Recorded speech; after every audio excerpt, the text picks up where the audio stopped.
Amém. Glória a Deus. Meu irmão, vamos abrir aí a palavra do Senhor em 2 Crônicas, capítulo 35, a partir do versículo 20. Amém?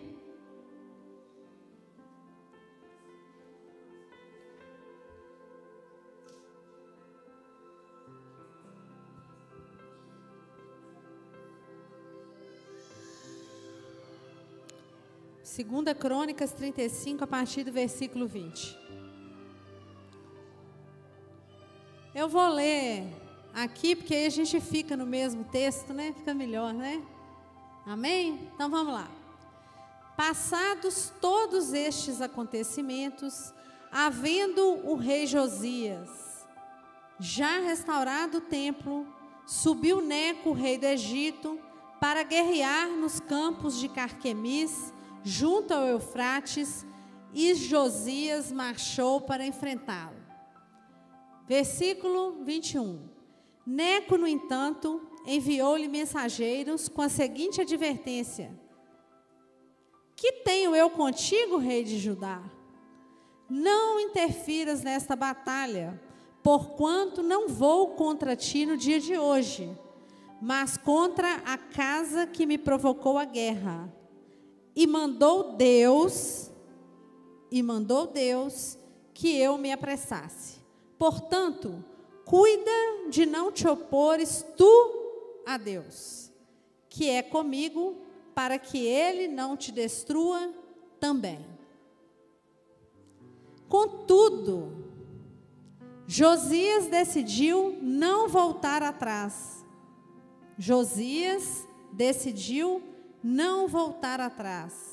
E disfarçou-se para enfrentá-lo na batalha. Josias não quis dar ouvidos ao que Neco lhe comunicara por ordem de Deus.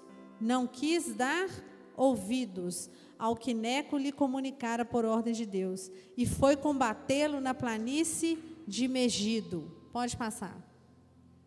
Durante o embate, flecheiros atingiram o rei Josias, pelo que ordenou aos seus oficiais: tirai-me daqui, porquanto estou gravemente ferido. Seus servos o tiraram do seu carro de combate, levaram-no para um segundo carro e o transportaram às pressas para Jerusalém, onde morreu.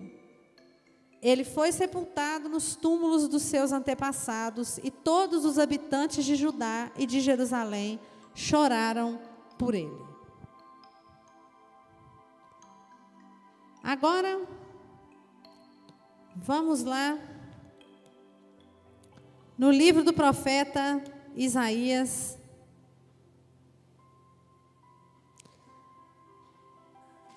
a partir no capítulo 41, a partir do versículo 13. Essa eu vou ler.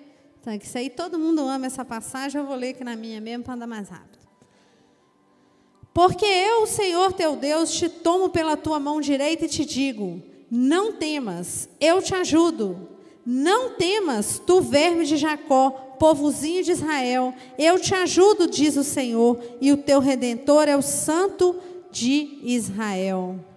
Amém? Versículo 10, só para reforçar a ideia.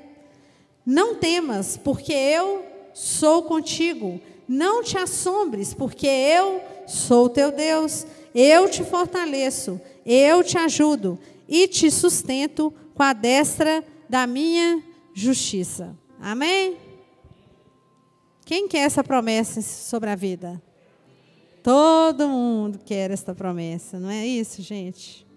Será que essa promessa, ela estava sobre a vida do rei? Esse rei Josafá?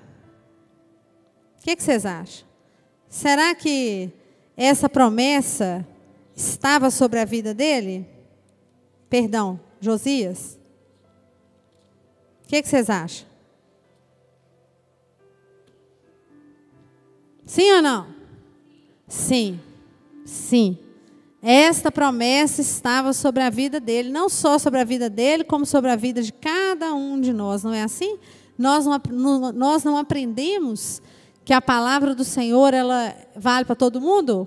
Vale para demônio, vale para anjo, vale para quem é bonzinho, vale para quem é malzinho, não é assim? Vale para o ímpio, vale para o santo. A palavra do Senhor vale para todo mundo. Ele não faz acepção de pessoas. Então, nós podemos tomar posse dessa palavra. Concordam?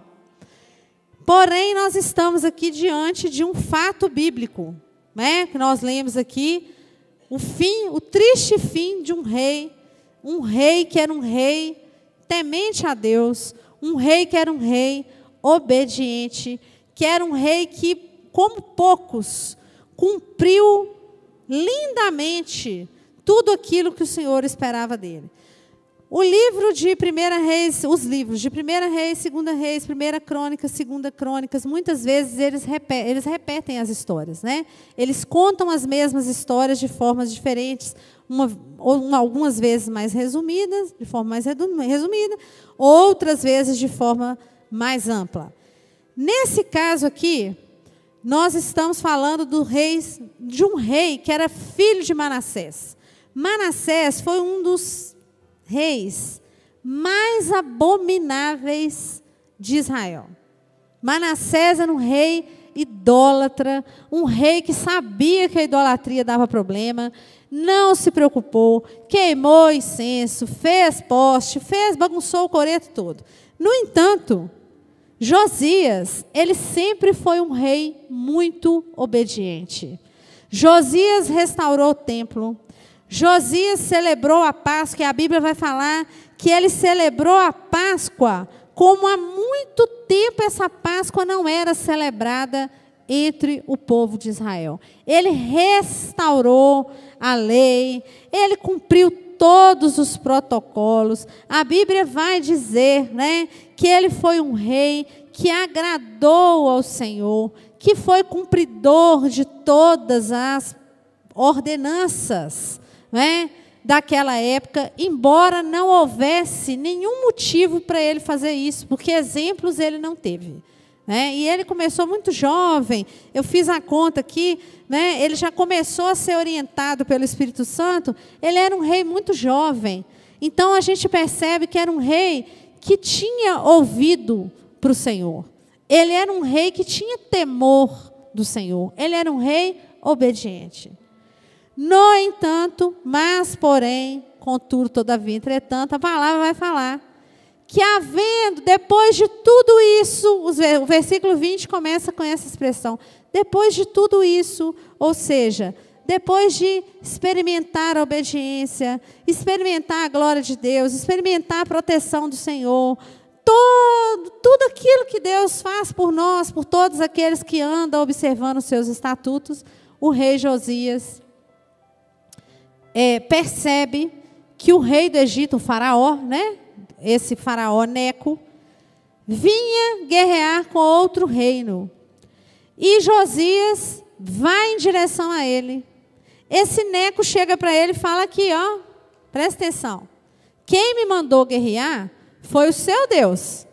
Porque Deus é tão lindo, maravilhoso, que aqueles povos todos ímpios acabavam temendo a ele e andando com ele assim, né? Maneirando com ele. Foi ele que me mandou. Então, abre seu olho, recua. E a palavra vai dizer que Josias não deu ouvidos às palavras de Neco, que saíram da boca de Deus. E aí ele foi enfrentar esse faraó. E no enfrentamento a esse faraó, ele veio a morrer. Veio a ser flechado e veio a morrer, né? Foi gravemente ferido, levaram ele para Jerusalém, né? E aí ele foi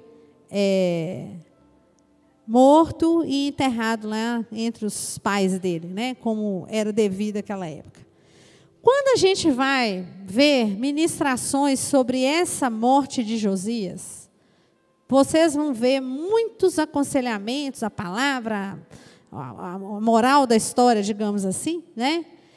é no sentido de que nós não devemos entrar em brigas, em guerras que não são nossas. Que toda vez que a gente entra numa guerra que não é nossa, a gente leva bambuzada, né? Se a gente mexe onde Deus está mexendo e não é convidado a estar ali naquele campo de batalha, você é um intruso.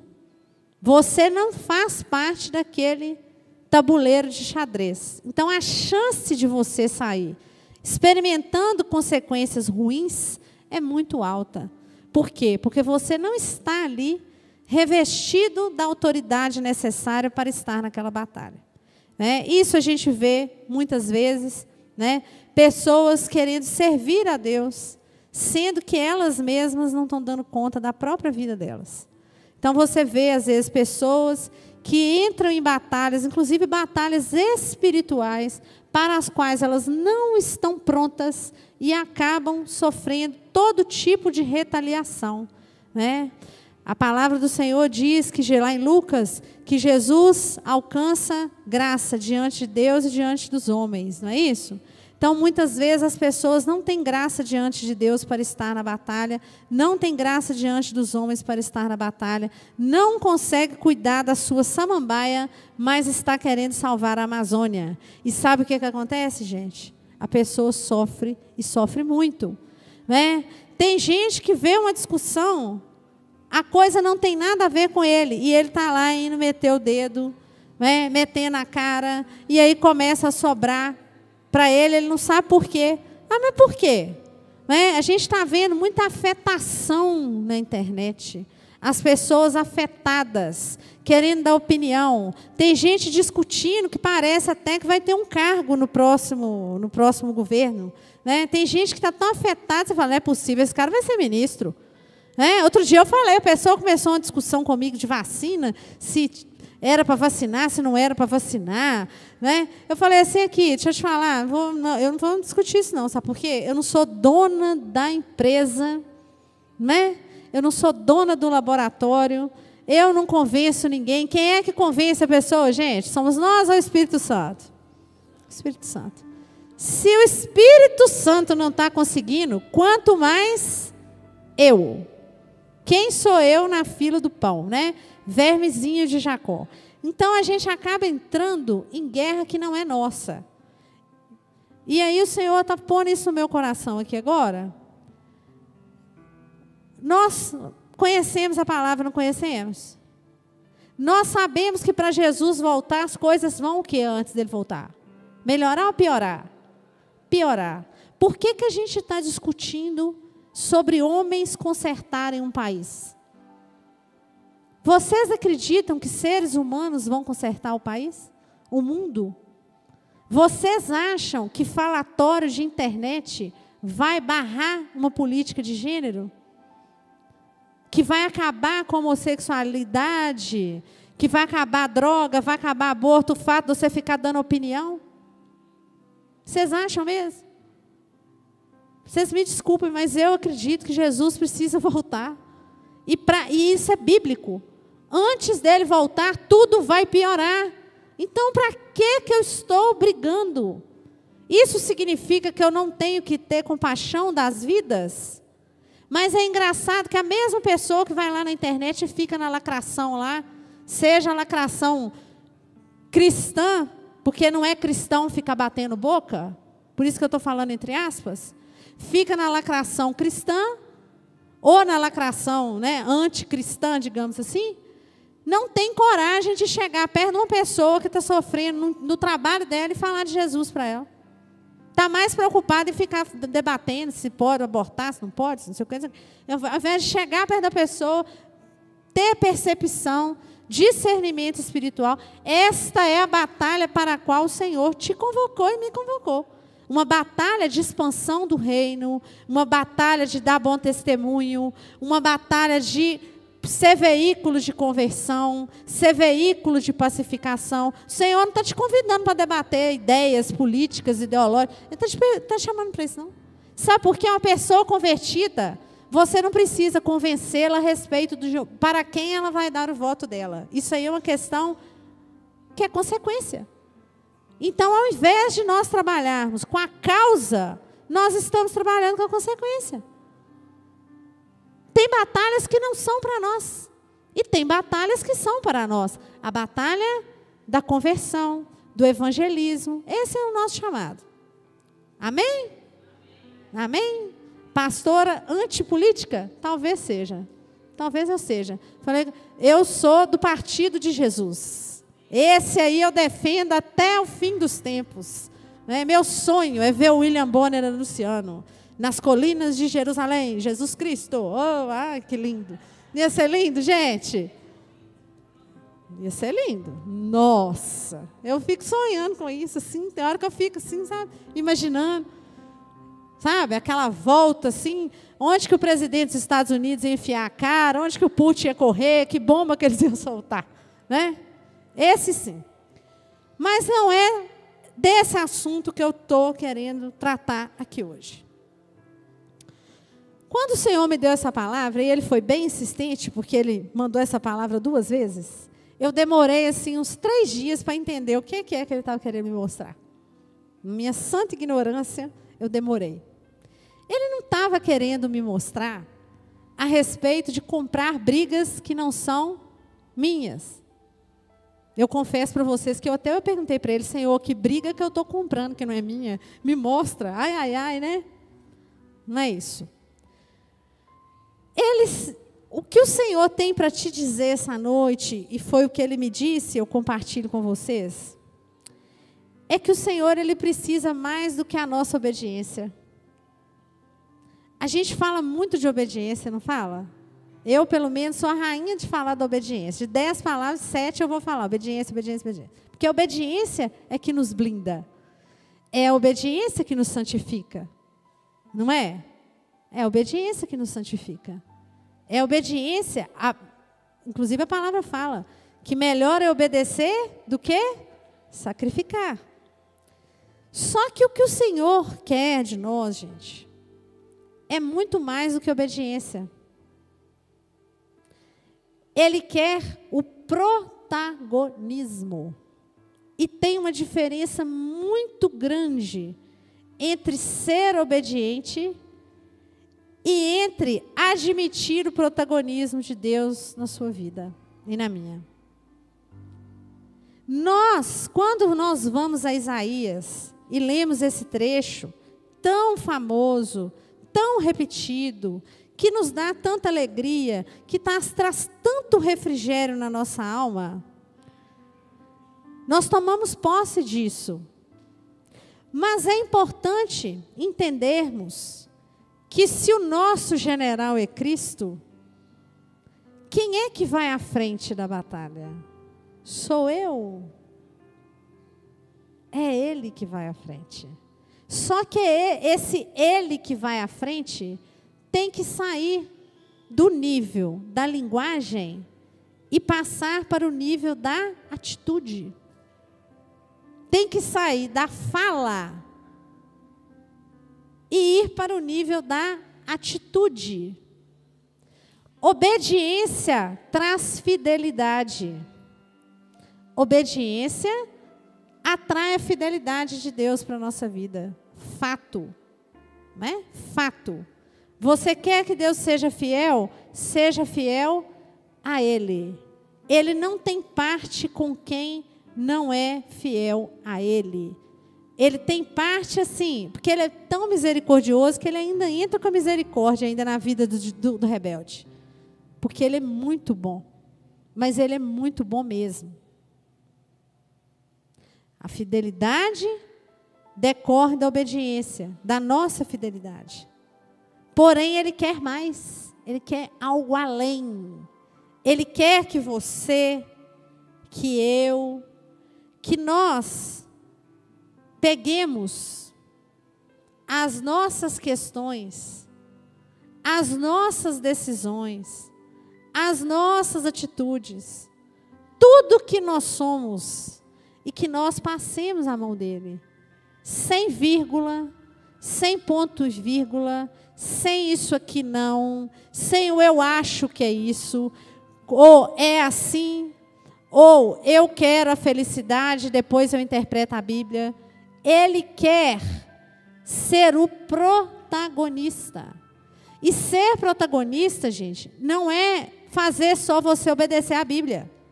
Por quê? Porque mesmo quando você está em obediência, você tem que decidir entre 2 ou 3 ou 4 coisas que são permitidas para você e para mim. Quantas vezes nós temos que decidir coisas que aparentemente você olha lá, tem 3 opções, a A, B e a C. As 3 estão dentro da palavra. As 3 estão dentro da palavra. Existia algum obstáculo para um rei de Israel ir à guerra contra um rei ímpio? Claro que não.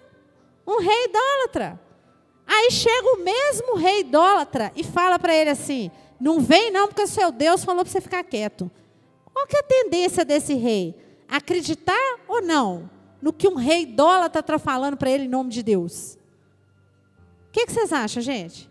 Chega uma pessoa aí, idólatra, com a vida toda errada, e te entrega uma ordem e fala que foi Deus que mandou te falar. Você vai receber? Você vai receber? Igreja, eu perguntei, vocês vão receber? Não vai, né? O que esse rei fez? Não recebeu. Rejeitou, como a palavra está falando. Preferiu não dar ouvidos. Mas aí eu trago a seguinte reflexão. Ele foi desobediente?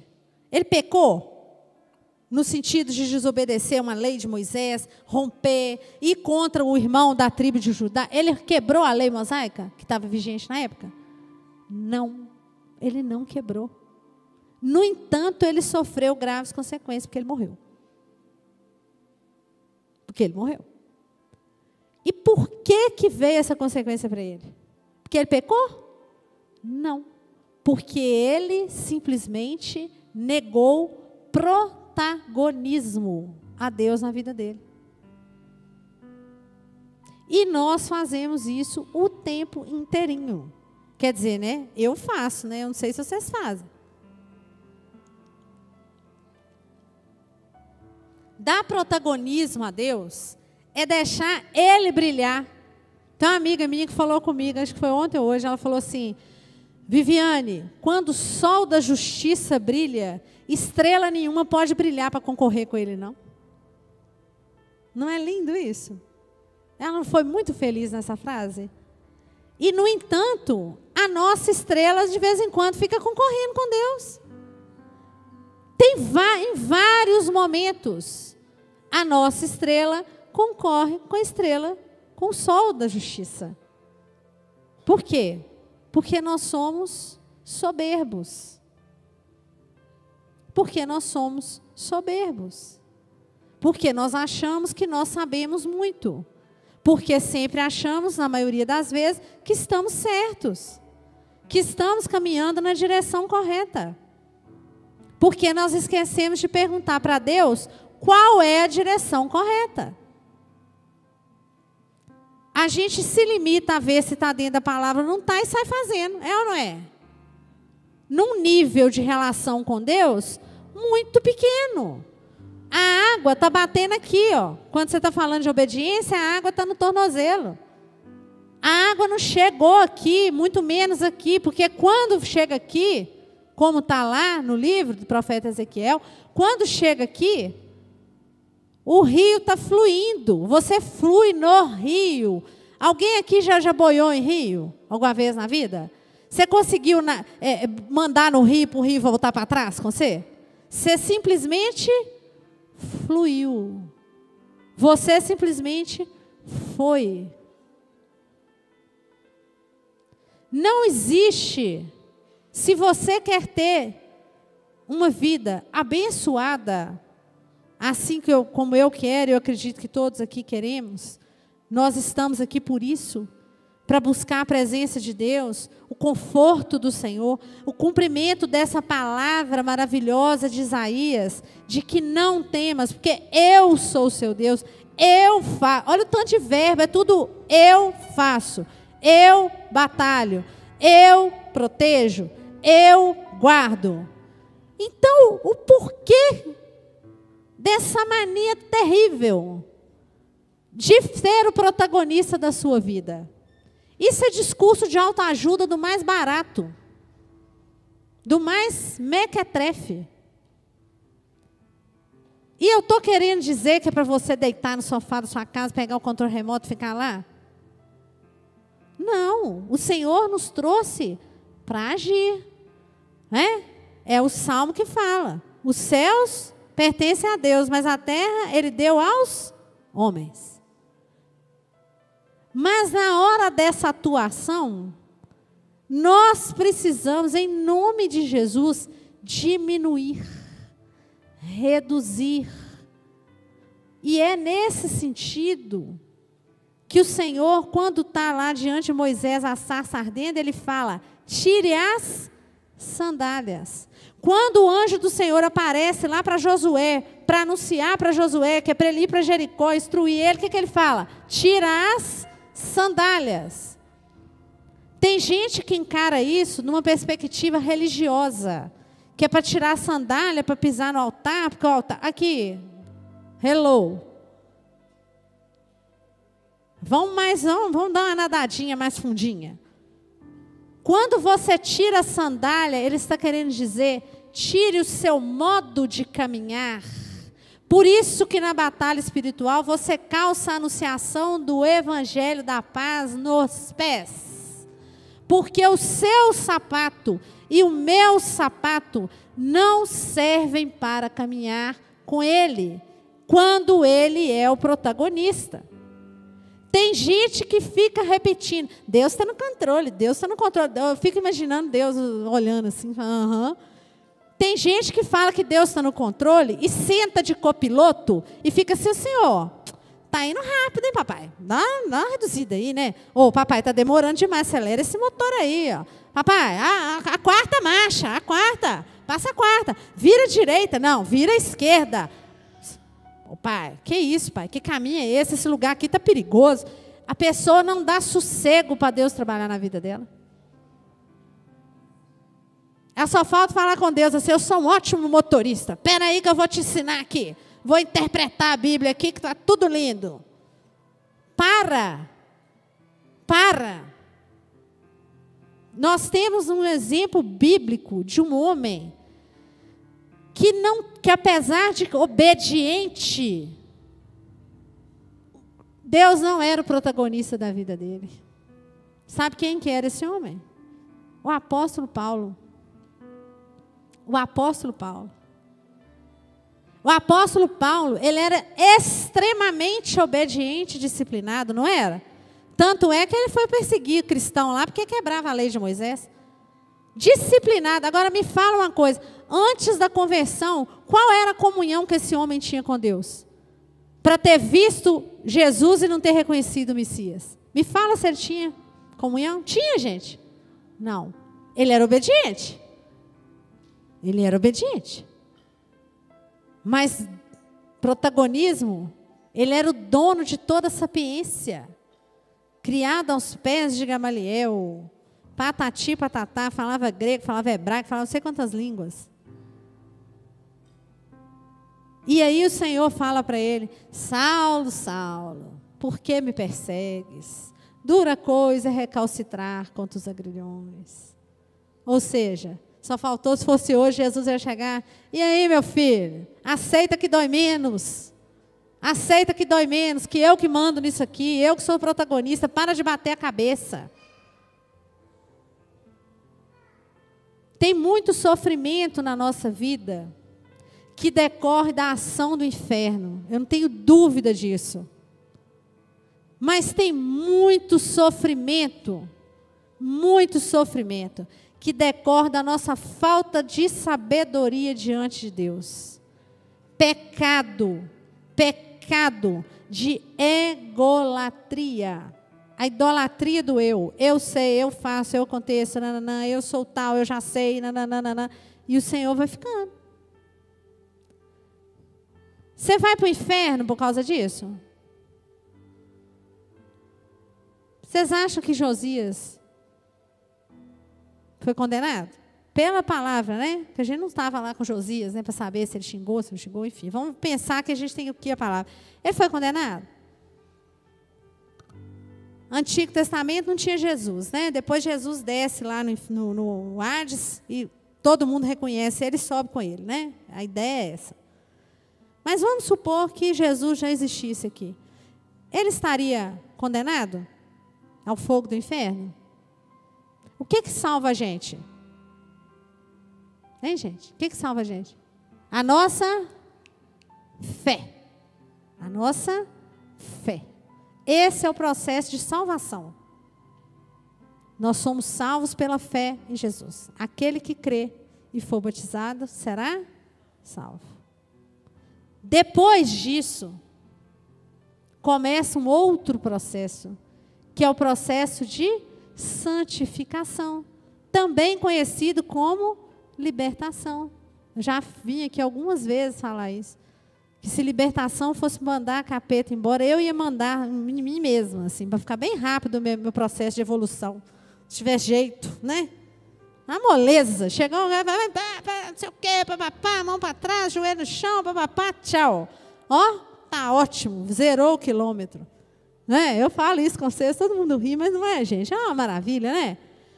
Mas o processo que eu estou lidando com ele aqui não é esse simplesmente. O processo ao qual eu estou me referindo aqui é um processo de renunciar a si mesmo, de cortar na carne, de ver o que está errado. E ele nunca vai acabar na vida de ninguém. Ele só vai acabar o dia que a gente for recolhido, ou o dia que Jesus voltar. Antes disso. Ele nunca vai acabar, para ninguém. Então o Senhor, essa noite, Ele está te convidando a ir um passo além. A sair da superficialidade do eu sou crente, eu sou santo, eu não bebo, não fumo, não cheiro, não ouço rock and roll, não pego ninguém na balada, então eu sou bom. Ele está te chamando a um passo além. Se você ainda está falando de obediência, o primeiro elemento que forma o fruto do Espírito é o domínio próprio. Ele é o primeiro, mas ele é só o primeiro. Nós temos outros que eu preciso colocar para formar o fruto inteiro. Outras camadas que precisam entrar. Então eu estou te convidando a dar um passo a mais. E isso é adorar. Isso é a verdadeira adoração. Quando eu coloco realmente o protagonismo em Deus, os meus sofrimentos, eles vão todos embora. Imediatamente. Se você está sofrendo porque você está com falta de dinheiro e você lembra que o protagonismo é de Jesus, você vai falar com Ele: Pai, estou em sofrimento, não sei por que estou sofrendo, me mostra e cuida de mim porque eu sou teu filho e a tua palavra. Aí tem que conhecer a palavra, né? A tua palavra diz que nunca vi um justo mendigar o pão. Cuida de mim, papai. E aí você passa a bola para Ele. E aí vem comigo, o fardo e o jugo suave. É por isso. Porque é Ele que tem que ser o protagonista. Nós sofremos porque não permitimos o protagonismo. Nós vivemos na camada da obediência e temos uma grave tendência a não dar o protagonismo a Jesus, não dar o protagonismo a Ele, passar à frente dEle, achar que nós que resolvemos os nossos problemas, nós que cancelamos os nossos sofrimentos, até porque nós temos toda uma indústria aí, né, uma máquina de dinheiro para vender livro, para falar que você é a chave do seu sucesso. E você não é a chave de sucesso nenhum, muito menos eu. Não está em nós, está nele. Depende de nós abrir a porta. E Ele entra e ceia com você e você com Ele. Em plenitude, em equilíbrio, serenamente. Dar protagonismo a Jesus é o nosso desafio para uma vida plena e abundante. O resto é misericórdia. Essa é a adoração. É você olhar para Jesus e falar convicta. Convicta. O meu general é Cristo. Para onde eu vou, Pai? Para qual direção eu vou? Para cá? Para lá? Estou tirando as sandálias dos pés para me lembrar que eu sou pó. Para eu sou pó. Estou em comunicação com a poeira, mostrando que eu sou, e não é à toa que ele usa essa expressão lá em Isaías, nessa hora que ele está falando, que ele faz, que ele fala, vermezinho de Jacó, uma forma carinhosa de falar, não para humilhar, mas para carinho, mas ao mesmo tempo mostrando o quão insignificantes nós somos. Nós colocamos poder no limite do Senhor, nós fazemos orações direcionando o agir do Senhor. Senhor, eu quero isso, isso, isso, aí o Senhor faz assim, assim, assado, nananana, ele deve ficar olhando, começar de novo, né? A nossa vida com Cristo é uma vida é um processo de evolução. E a gente não tem que ficar estacionado. Como eu consigo dar esse protagonismo? Reconhecer, primeiro passo, reconhecer que eu não dou. Coisa que cristão odeia fazer, né? Porque acha que é cristão, já batizou, eu dou protagonismo. Sim, dá não. Não dá não.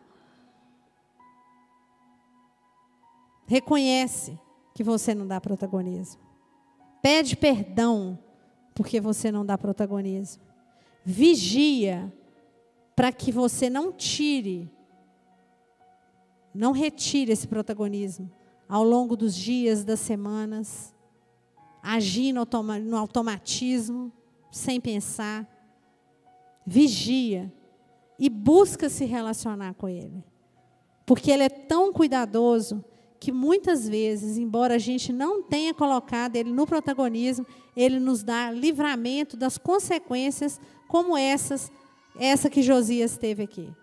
Essa morte para nós, a consequência do não protagonismo, pode chegar à morte espiritual. E você morrer e perder até a sua salvação, dependendo da situação, do nível da sua e da minha cegueira. A mensagem era essa hoje. Quer tomar posse da promessa? Então cai na real. Então cai na real nessa noite. Faz que nem eu. Toma pancada, demora 3 dias para entender. Protagonismo é mais do que obedecer. É muito mais do que obedecer. Para você chegar e falar que Jesus é o Senhor, aprenda a ser servo. Para que haja um Senhor, tem que haver um servo. Alguém humilde e manso. Alguém que ora colocando-se debaixo da autoridade dele. Haja o que houver. Alguém que tem coragem de se entregar a Ele. E entregar tudo na mão dele. E quando a pessoa é sincera e você vai orar. Ontem eu fui fazer uma oração por 3 pessoas que estavam na mesma situação. Que tinha que um mesmo ponto em comum. E eu falei para eles assim. Vocês têm coragem? Vocês têm coragem de entregar? Não, quero demais, que não sei o que lá. Aí eu adverti. Falei, deixa eu te contar uma coisa. Deus costuma ouvir a oração. Se você entregar, está entregue. E você precisa saber que a vontade dele é boa, perfeita, agradável e nem sempre é a sua. Vamos lá? Gaguejou na hora. Já deu assim aquela gagueira, a perna já tremeu. Não, vamos pensar, né? Vamos pedir misericórdia primeiro. Falei, então vamos. Muito bem. Se é o que você dá conta de pedir agora, então nós vamos pedir misericórdia do Senhor para a vida, né? De vocês, a minha também, porque eu não canso de pedir misericórdia. Aliás, tem dia que a pessoa me pergunta se eu estou bem, eu falo assim, eu estou igual a mulher sírio-fenícia. Tem misericórdia de mim, filho de Davi. Não é assim? Ótimo. Então, pedir misericórdia. Pedir misericórdia. Tenha coragem. Agora, uma coisa é certa, gente. Se você entregar para Ele e você tiver resistência para esperar o agir dele, se você conseguir frear o seu impulso, de fazer pelo seu braço. Deixa eu contar para vocês. Só paz que excede todo entendimento. Só coisas maravilhosas. Sabe por quê?